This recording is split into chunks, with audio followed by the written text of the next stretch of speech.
Kita lihat dari suara yang harap bisa didengar, dua lamaran diterima. Satu dari orang yang jago, dia lahir dalam keluarga yang kaya, dapat semua kesempatan, kuliah yang baik, dapat pekerjaan, dia berhasil dia dalam semua, jadi semua riwayat hidup bagus. Dia pikir pasti dia dipilih. Tapi yang kedua, dari keluarga miskin, di mana tidak ada banyak kesempatan. Waktu sekolah SMP harus membantu mama dengan kerja Sabtu dan Minggu, dan bapaknya tidak ada. Tapi dia berhasil walaupun banyak kegagalan. Dan yang dipilih untuk kerja di perusahaan ini adalah orang yang kedua. Karena yang penting bukan orang yang jagoan, tapi orang yang setia. Bukan orang yang selalu berhasil, tapi orang yang mau belajar dari kegagalan dan maju terus. Dan ini yang kita mau belajar hari ini. Masuk tahun baru dengan temanya kita belajar tenang di tengah-tengah dunia yang tidak tenang. Lawan arus, melihat semua yang terjadi dari sudut pandang Tuhan. Melihat dengan mata Tuhan, melihat pencobaan yang kita alami dari sudut pandang Tuhan. Jadi kita akan belajar hari ini dari Matius 4, di mana Yesus baru dibaptis oleh Yohanes Pembaptis dan dia mau diloncatkan ke dalam pelayanan 3,5 tahun. Mau masuk dalam pelayanan. Ayo Yesus, kita layani. Layani di mana? Oh, kita layani di pasar. Banyak orang rame-rame bisa dengar. Ayo Yesus, kita pergi. Oh tidak, kita layani di stadium. Stadium yang baru dibangun untuk PON. Layani di situ, banyak orang bisa lihat. Atau mungkin layani di Zoom.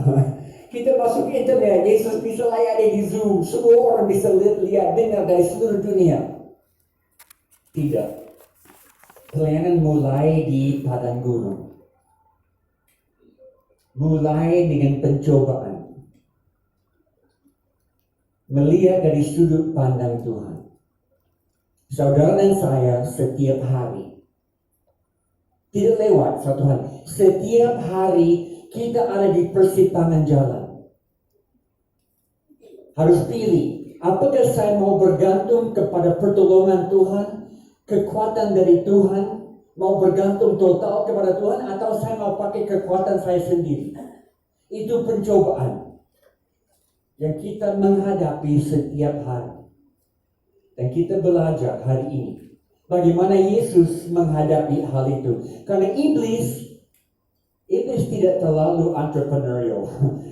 Iblis tidak terlalu baru. Semua dari kuno. Dia hanya tahu satu trik. Dari Adam dan Hawa di Eden, dia mau dia mau jatuhkan mereka dalam dosa dengan pakai kekuatanmu sendiri. Makan sudah dari buah, dari pohon yang dilarang. Kamu bisa. Dan itu satu-satunya pencobaan yang iblis pakai sampai Yesus juga dia pakai sama sampai hari ini dia pakai dalam hidupmu dan hidup saya. Tidak ada yang baru. Jadi strateginya cukup jelas. Dan kita mau belajar bagaimana Yesus menghadapi ini. Belajar dari pola hidup Yesus. Yang pertama, pencobaan adalah sesuatu yang diizinkan, yang ada di dalam kehendak Tuhan. Ayat 1. Kemudian Roh, Matius 4 ayat 1. Kemudian Roh membawa Yesus ke padang gurun untuk dicobai oleh iblis. Karena Yesus tidak makan apa-apa selama 40 hari, 40 malam, ia merasa lapar. Stop di situ. Satu ayat pertama. Dia dibawa oleh siapa ke padang gurun? Roh Allah. Bukan iblis yang tarik dia ke sana. Roh Allah yang bawa dia ke tempat padang gurun. Ingatlah, Maksud iblis dalam pencobaan adalah menguji saudara sampai jatuh. Maksud Tuhan di dalam pencobaan menguji sampai kemenangan nonjol.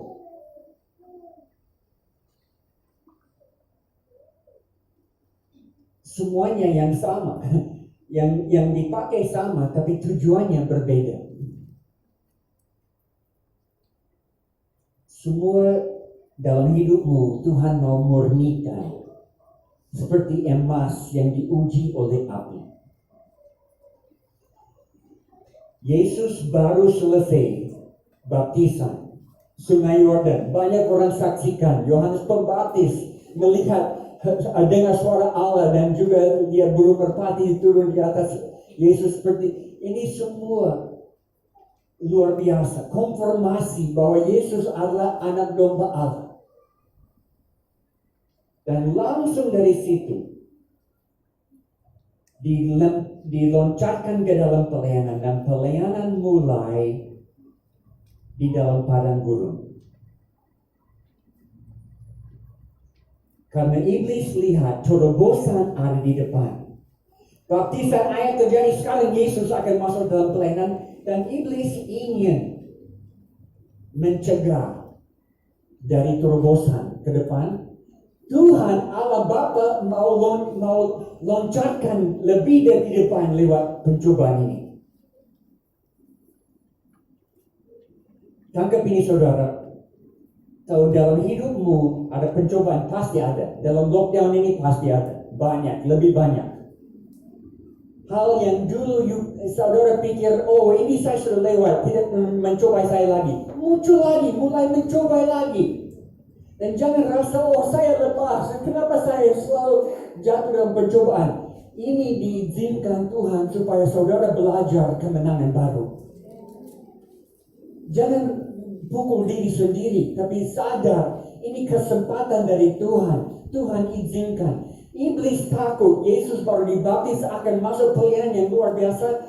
Dia mau cegah terobosan itu. Berarti setiap kali ada pencobaan dalam hidupmu, berarti ada terobosan di depan.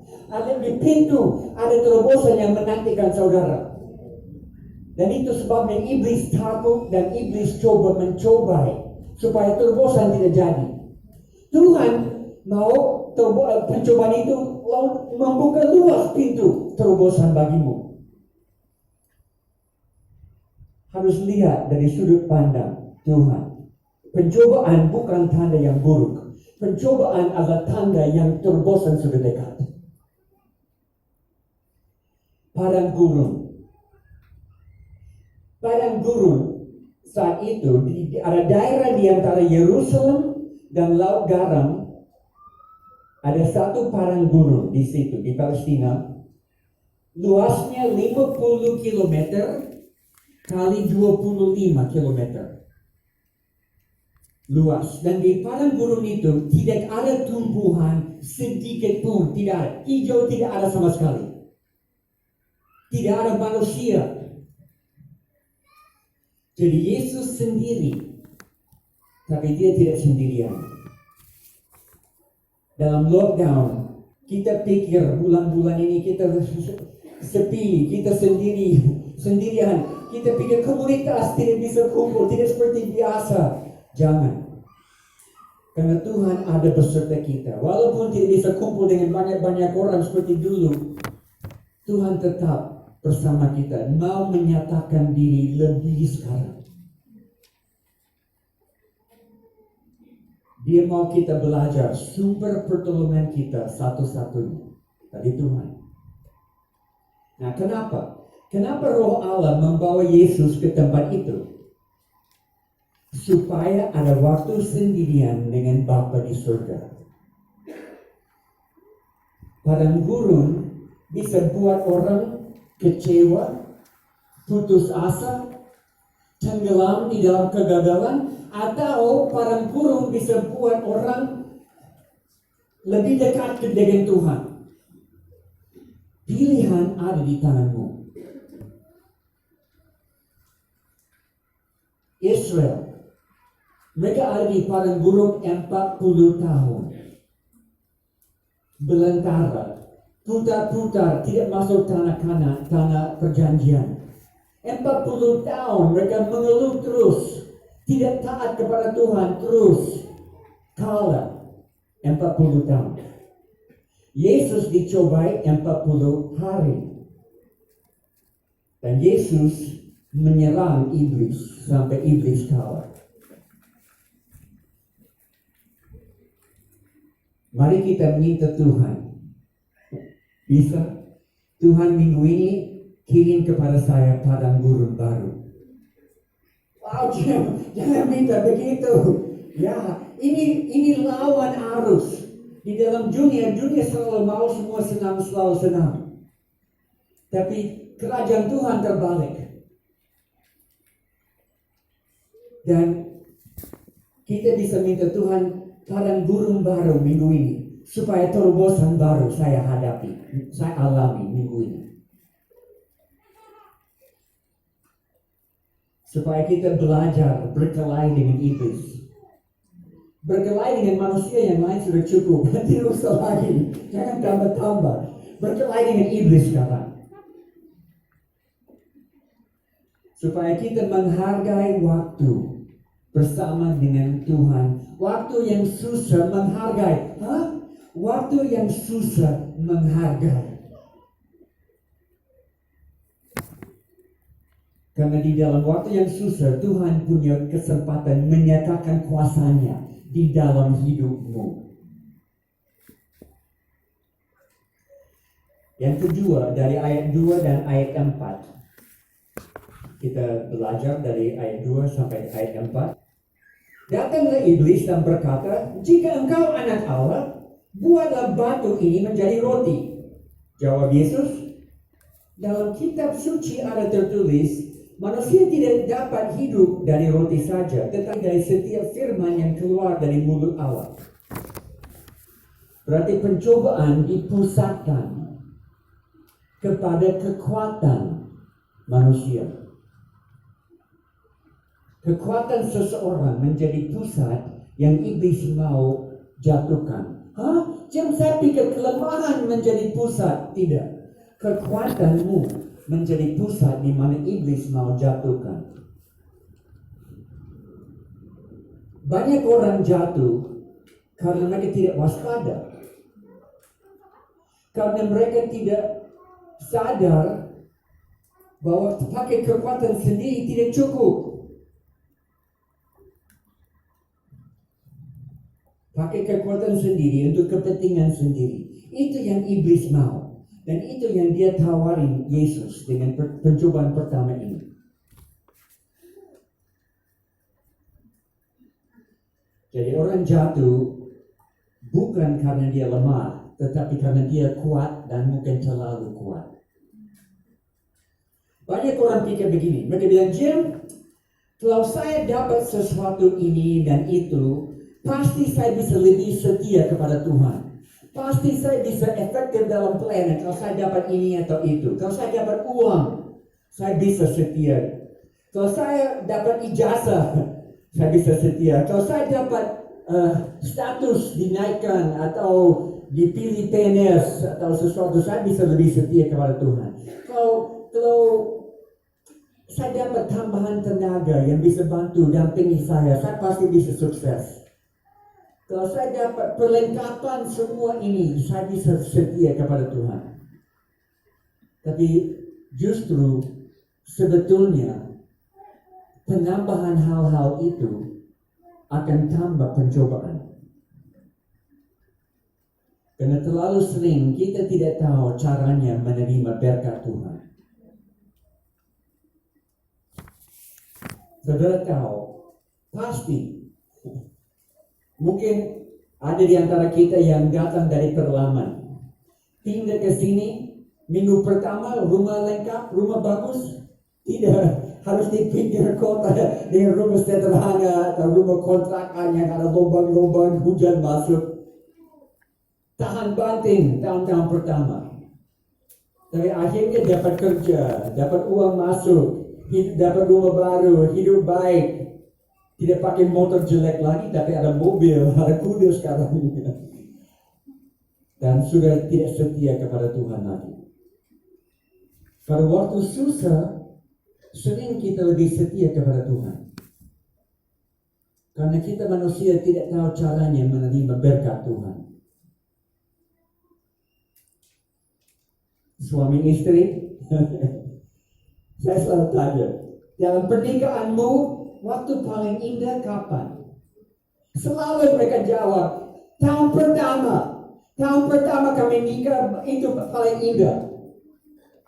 Kenapa? Karena kami tidak punya apa-apa. Hanya punya teman hidup. Tidak punya uang, tidak punya rumah, tapi punya Tuhan dan punya teman. Cukuplah. Tempat waktu paling indah sering waktu kita susah. Karena Tuhan hadir di dalam kesusahan kita. Mencukupi, Jehovah Jireh mencukupi semua.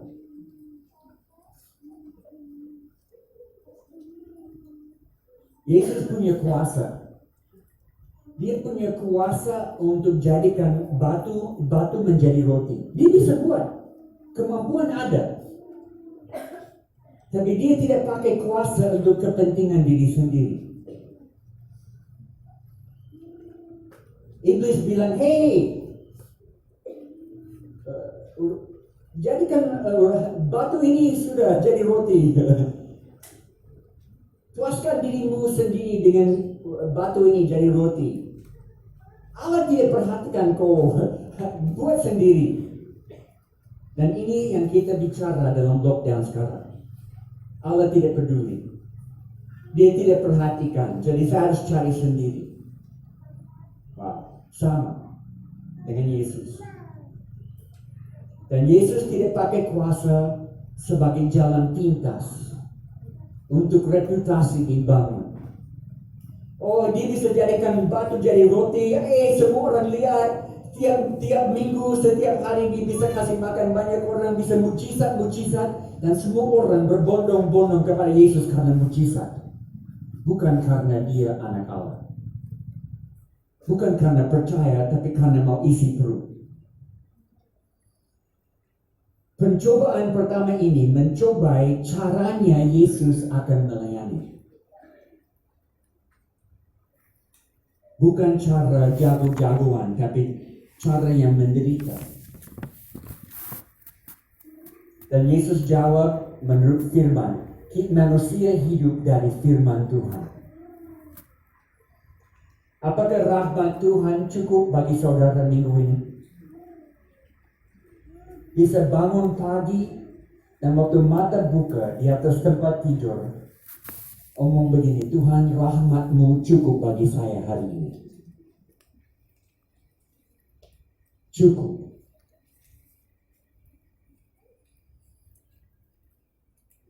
Firman-Mu yang saya dapat hari ini, Tuhan, cukup. Saya akan hidup dari firman. Saudara, di Pokem, kita di jemaat yang belajar dari firman. Itu sebabnya PAMDP. Kita ada pertanyaan-pertanyaan. Warta jemaat, selalu kami susun pertanyaan-pertanyaan. Saya tanya seseorang, hey, bahan di warta dipakai dalam kelompok kecil, kalian diskusi tiap minggu? Oh, tidak Pak Jam. Kami hanya pikir-pikir dalam hati, kami tidak diskusi. Why? Kenapa? Bahan ini kami siapkan untuk menolong setiap orang menggali firman, hidup dari firman. Karena tanpa pengarahan dari firman, celaka hidup ini. Yang berikut, ayat 5-7, saya baca. Kemudian iblis membawa Yesus ke Yerusalem dan menempatkan dia di puncak bait Allah. Ini tinggi sekali. Iblis berkata, jika engkau anak Allah, lompat ke bawah, karena dalam kitab suci ada tertulis, Allah akan menyuruh malaikat-malaikatnya kepadamu dan mereka akan melindungimu kemanapun engkau pergi. Tangan mereka akan memegangmu, maka kakimu tidak akan terantuk pada batu. Jawab Yesus, dalam kitab suci tertulis, engkau tidak boleh mencobai Tuhan Allahmu. Pencobaan dipusatkan kepada iman seseorang. Yang pertama kepada kekuatan, yang kedua kepada iman. Yesus tahu keselamatan manusia hanya bisa diperoleh lewat satu jalan, jalan penderitaan. Iblis mau pakai jalan sensasi supaya banyak orang tertarik. Yesus lompat, tidak akan sakit. Oh, semua akan tahu. Masuk cepos, masuk berita dunia. Tapi itu akan membuat orang atau manusia percaya karena mereka lihat hal-hal sensasi terus. Banyak orang mau bangun reputasi di Facebook. Tiap minggu harus ada sesuatu yang mereka tampilkan, dan tiap minggu harus lebih besar, lebih menarik. Kalau turun sedikit, orang lari ke tempat lain. Itu bukan Yesus. Dia tidak cari sensasi.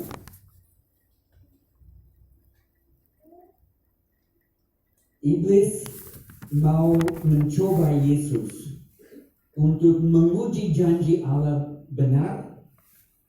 Dia akan selamatkan. Tapi kita beriman karena Yesus sudah janji. Kita beriman karena Yesus sudah bicara. Bukan kita beriman karena melihat bukti dari janji. Kita beriman karena Yesus sudah janji.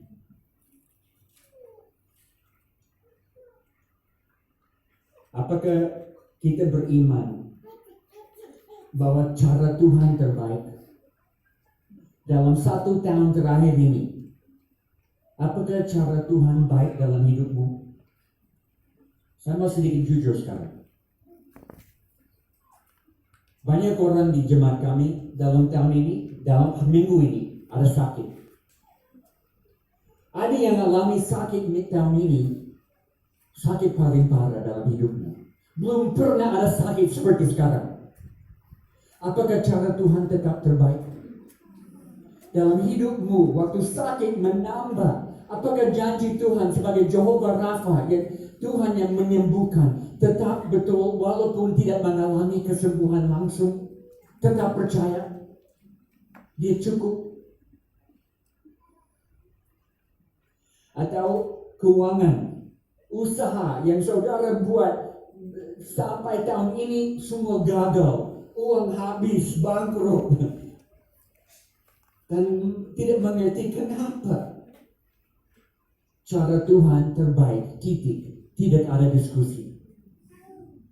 Dan saudara, banyak orang yang jadi sukses, mereka lewat padang gurun di mana semua kehilangan, semua bangkrut, baru Tuhan ajar mereka bergantung kepada Dia dan sukses datang.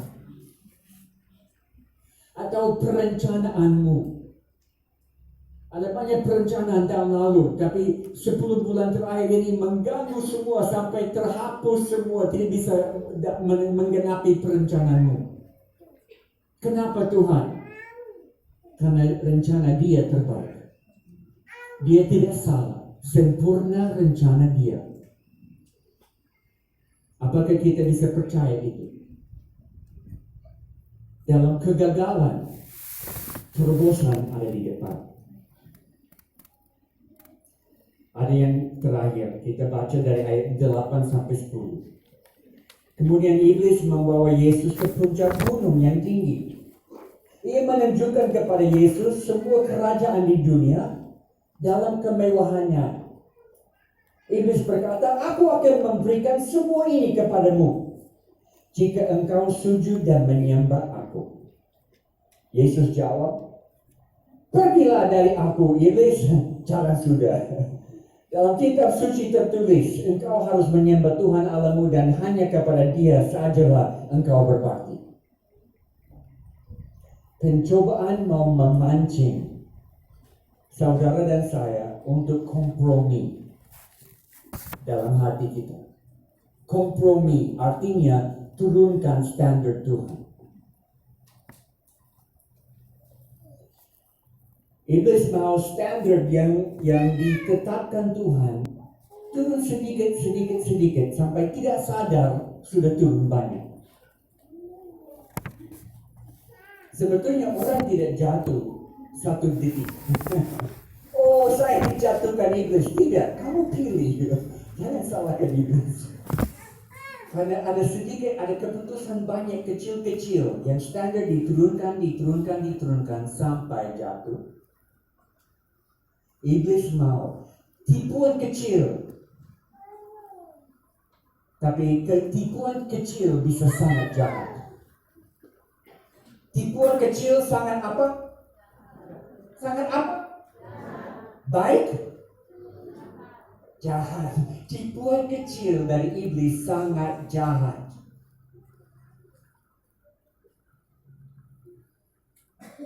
Ya, banyak. Waktu saya di Amerika, saya tidak makan kodok.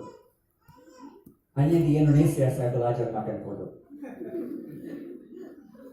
Saya ingat pertama kali, saya ada di Bali, banyak kodok di Bali. Ada kebun kodok di Bali, mereka jual banyak. Saya tidak tahu caranya masak kodok. Saya pikir hanya pegang dia, masukkan dia dalam panci.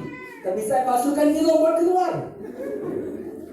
Mereka bilang, Jim, itu salah. Kodok harus masak di dalam air. Ada panci dengan air dan tidak panas. Kasih masuk dia renang dalam kolam renang di dalam panci dan kasih panas sedikit. Dia tidak sadar. Kasih panas sedikit lagi, tambah panas sampai sudah mati. Dia tidak tahu. Oh, baru saya tahu cara masak kodok.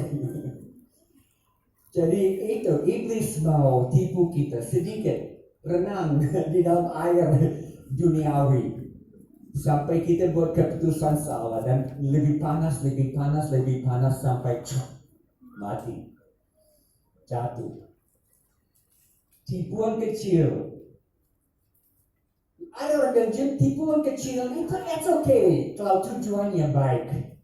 Perbedaan itu dari orang di sini. Oh, Jim, saya hanya berdusta sedikit, saya bohong sedikit. Bohong kecil, it's okay kalau tujuannya baik. Tipuan kecil jahat sekali. Kita harus jangan kompromi standar yang dari Tuhan. Karena itu untuk kebaikan kita. Ada yang tahu latar belakang saya. Waktu saya kecil di Amerika, saya dalam keluarga Kristen. Saya punya kakak saya 4 tahun lebih tua dari saya. Kakak saya dia orang setia, dia percaya Yesus, dia aktif di gereja, dia dalam kelompok kaum muda di gereja. Tapi saya lawan dia terus. Saya anak jahat, anak nakal. Dan pada satu waktu dia datangi saya, dia bilang, Jim, ini teman-teman saya, anak-anak muda dari gereja. Ayo Jim, gabung dengan kami. Karena kami sama dengan kau. Kami tidak aneh, kami tidak terlalu rohani. Kami sama dengan kau. Ayo gabung dengan kami. Dan saudara tahu apa yang saya pikir dalam hati dan dalam pikiran saya pikir, kalau kamu sama dengan saya, kenapa saya mau tertarik ke sana? Saya cari sesuatu yang beda, yang saya tidak alami. Saya tidak mau hanya yang sama-sama. Saya mau cari mereka yang punya jawaban pergumulan hidup ini. Jadi kompromi selalu. Kita pikir, oh ya saya mau jadi sama seperti dunia untuk menangkan dunia. Aduh, itu fatal. Tipuan dari iblis yang jahat sekali. Kita tahu strategi iblis. Ada 3 yang kita belajar hari ini. Saya ulang. Untuk iblis mau menyerang kekuatanmu, kekuatan saya, supaya kita tidak hidup bergantung kepada Tuhan. Iblis mau menyerang imanmu dan iman saya, supaya kita percaya cara Tuhan dan urusan Tuhan tidak terlalu baik. Ada cara lain. Iblis mau merendahkan standar Tuhan supaya kita kompromi dengan dunia. Tapi Yesus menjawab semua dengan firman Tuhan. Dan pencobaan tidak berakhir Jangan pikir, oh Yesus dicobai masuk pelayanan semua enak, senang, selalu senang. Tidak. Masih ada pencobaan. Masih ada Petrus yang akan mencobai Yesus. Kenapa Yesus tidak mau mati di kayu salib? Kami tidak cari pemimpin seperti itu. Di Getsemani, Yesus ada pencobaan sampai waktu berdoa, tetesan keringat seperti darah. Masih ada pencobaan. Pencobaan tidak akan selesai. Kalau saudara pikir, oke, James, saya mau supaya saya ada terobosan dan tidak dicobai lagi. Mustahil. Selalu akan ada pencobaan. Tapi saudara, pencobaan tahun lalu, mari kita tinggalkan di tahun lalu. Karena pencobaan baru akan membawa kita kepada terobosan lebih indah bersama Tuhan. Tidak mau ulang-ulang semua dari tahun-tahun yang lalu. Mau maju bersama Tuhan, mau belajar bergantung kepada Tuhan, mau katakan cara Tuhan terbaik, tidak mau kompromi standar Tuhan, mengikuti Dia satu hari demi satu hari. Dan saudara tidak harus bilang, oh Jim, saya mau menang untuk 12 bulan. Jangan pikir 12 bulan, pikir 12 jam saja. Satu hari demi satu hari.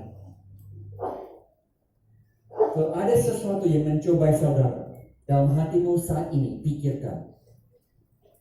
Ada, pasti ada. Mungkin dalam minggu-minggu terakhir ini, ada janji, Tuhan saya masuk tahun baru tidak akan jatuh di sini, tapi jatuh lagi. Ini waktunya, sadar. Tuhan izinkan ini supaya ada terobosan dalam hidup saya. Tuhan siap memberi kekuatan saat itu. Kalau saya lihat pada Tuhan dan tidak lihat pada diri sendiri. Kalau saya dalam pencobaan, saya lari kepada Tuhan dan tidak hanya debat dengan Tuhan atau dengan iblis di dalam pencobaan. Kalau saya mulai belajar, melatih diri, tenang, dan tidak diganggu oleh semua yang terjadi. Sadar bahwa Tuhan datangkan kebaikannya lewat segala sesuatu kepada saya. Akan ada terobosan tahun ini, minggu ini, hari ini.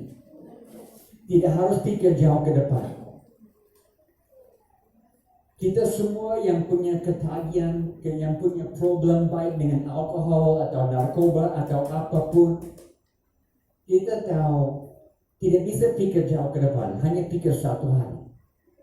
Satu hari saya mau hidup bebas. Saya mau hidup dalam kemenangan Tuhan satu hari. Besok saya bangun lagi, hidup bagi Tuhan satu hari lagi. Lusa bangun pagi, hidup bagi Tuhan satu hari. Pikir satu hari demi satu hari. Dan hitung. Jim, dalam tahun 2021, saya sudah satu hari hidup bebas. 2 hari hidup bebas, 1 minggu hidup bebas, 1 bulan hidup bebas. Mulai hitung kemerdekaanmu bersama Tuhan. Dan bangga betapa baik Tuhan kita. Mari kita renungkan. Selama kita renungkan, saya minta tim musik bisa tampil. Saya minta saudara sebelum kita akhiri, kita renungkan bagaimana titik pencobaan dalam hidupmu saat ini. Mungkin ada banyak, tidak harus pikir banyak, mungkin satu saja. Apa hal itu? Menyangkut orang lain, menyangkut pribadi, menyangkut uang, menyangkut harapan, rencana, prestasi, menyangkut mata, menyangkut tangan, menyangkut kaki. Mari kita berdoa. Tuhan, kami minta Roh-Mu bicara kepada kami saat ini. Kami tidak mau santai-santai masuk tahun baru ini. Kami masuk padang gurun dengan mau menyerang iblis. Kami mau katakan kami tidak akan izinkan iblis merampas sedikit pun dari warisan dari Tuhan lagi. Semua milik kami di dalam Tuhan dan kami akan jalan di dalamnya. Dan kami katakan di dalam nama Yesus, kami akan hidup bersih, kami akan hidup kudus, kami akan hidup menang dalam minggu ini, dalam hari ini. Saudara bicara dengan Tuhan sekarang. titik pencobaan dalam hidupmu, yang pasti ada kekuatan di situ. Tapi katakan, Tuhan, saya tidak pakai kekuatan saya untuk kepentingan saya sendiri. Waktu saya dicoba lagi dalam hal ini, saya akan lari kepadamu. Saya akan percaya Engkau. Saya akan bersekutu dengan Engkau di padang gurun. Saya tidak akan lari dari padang gurun. Saya akan lari kepadamu di dalam padang gurun. Bersekutu dengan Engkau di tengah-tengah padang gurun. Dapat kemenangan di dalam padang gurun. Ini yang saya minta Tuhan hari ini. Di mana saudara duduk sekarang, bicara dengan Tuhan. Serahkan titik pergumulanmu, titik percobaanmu.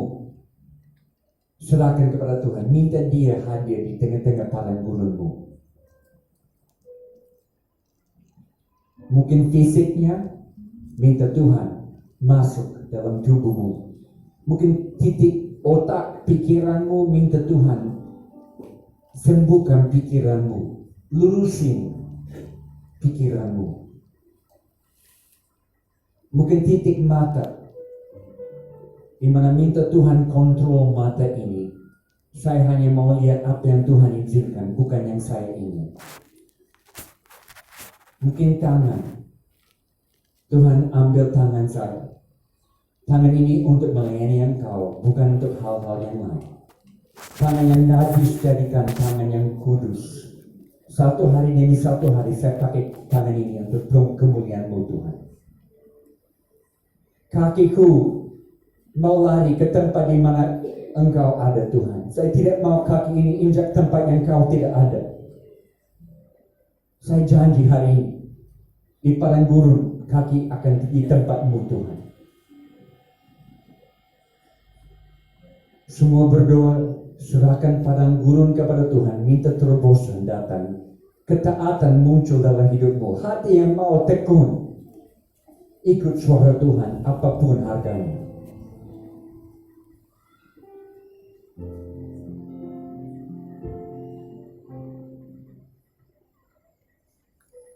Tuhan dengar doa yang dinaikkan oleh seluruh jemaat saat ini. Kami kunci dalam nama Yesus. Sampai 1 jam dari sekarang kami akan jalan di dalam keputusan ini. Nanti sore kami akan tetap jalan dalam keputusan ini. Nanti malam kami akan jalan di dalam keputusan ini. Besok pagi kami bangun dan jalan dalam keputusan ini. Padang gurun akan jadi titik kemenangan. Meloncatkan kami ke depan. Dalam nama Yesus kami kunci dan janji kami jalan dengan Tuhan. Kami akan menyembah Tuhan beberapa saat. Ikuti musik, bawa hatimu kepada Tuhan, dan sebentar kita akhir dengan doa.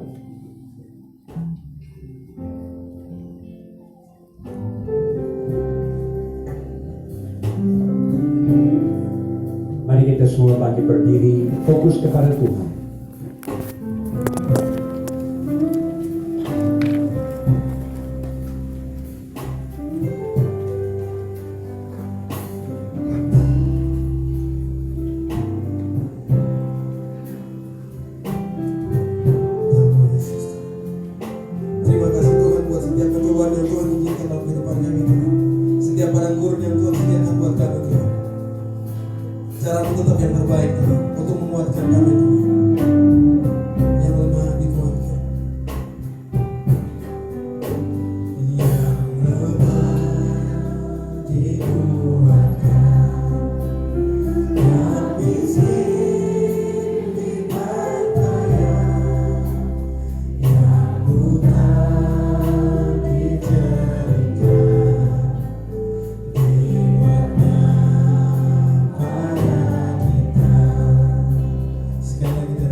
Terima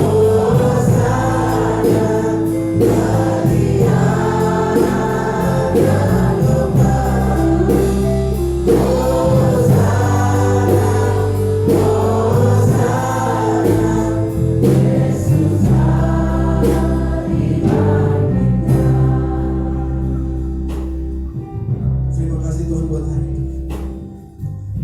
Terima kasih buat firman-Mu Tuhan yang sudah datang menguatkan kami Tuhan. Kalau itu merupakan teguran buat kami Tuhan, biarlah kami taat Tuhan. Dan minggu ini kami akan berjalan bersama Tuhan. Berjalan bersama kami Tuhan, di samping kami Tuhan. Kami tidak mau hanya mendengarkan saja firman ini Tuhan, tapi biarlah kami mendapatkan kekuatan untuk melakukan firman-Mu Tuhan. Kalau ada terobosan yang Tuhan inginkan terjadi Tuhan, kami minta Tuhan datangkan pada guru itu. Dan kami tidak akan lari Tuhan, karena cara-Mu tetap yang terbaik untuk kami Tuhan. Dan mau Tuhan bisa serahkan semua orang yang ada di tempat ini Tuhan. Setiap masalah dan persoalan yang terjadi dalam hidup kami Tuhan, kami serahkan di dalam tangan Tuhan.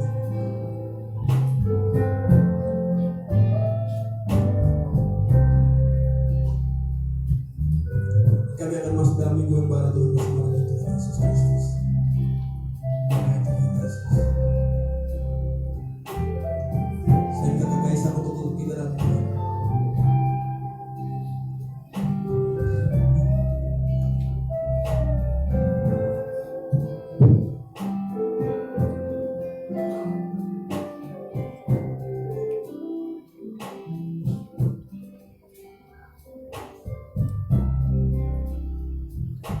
Tuhan, terima kasih karena kami yang miskin diperkayai, kami yang lemah diberi kekuatan. Kami tidak mau tinggal dalam kondisi yang dulu. Kami mau masuk dalam baru, dalam kondisi yang sudah disediakan oleh Tuhan, yang supernatural, bukan dari mata dunia tapi dari mata Tuhan. Kami pandang semua. Kami peluk kemungkinan dan kesempatan baru yang ada di depan kami minggu ini. Tanda buruk kami lihat sebagai positif dengan mata Tuhan. Kami lari kepadamu dan tidak akan stop lari kami kepadamu. Kami mau di mana Engkau ada. Bukan hujan ada, bukan badai ada, mungkin bumi ini ditergoncang, tapi Engkau membawa damai sejahtera kepada kami. Kami mau di situ. Jadi bersama-Mu Tuhan, kami janji kami akan tetap dalam nama Yesus dengan janji kami. Dan Tuhan menyertai setiap orang untuk pulang sekarang, pulang dalam kemenangan dalam nama Yesus. Kami mau beri kepada-Mu Tuhan waktu kami keluar persembahan. Terima kasih berkat-Mu kepada kami. Kami memberi karena kami diberkati oleh Engkau. Terima kasih Tuhan. Semua dari Engkau, semua kembali kepada Engkau. Puji nama-Mu. Dalam nama Yesus kami berdoa, akhiri ibadah dan siap merangkul semua yang ada di depan kami. Dalam nama Yesus, dan semua yang terima berkat Tuhan hari ini dan jalan di dalamnya, katakan sama-sama, amin. Beri kemuliaan bagi Tuhan. Tuhan memberkati semua selama hari Minggu.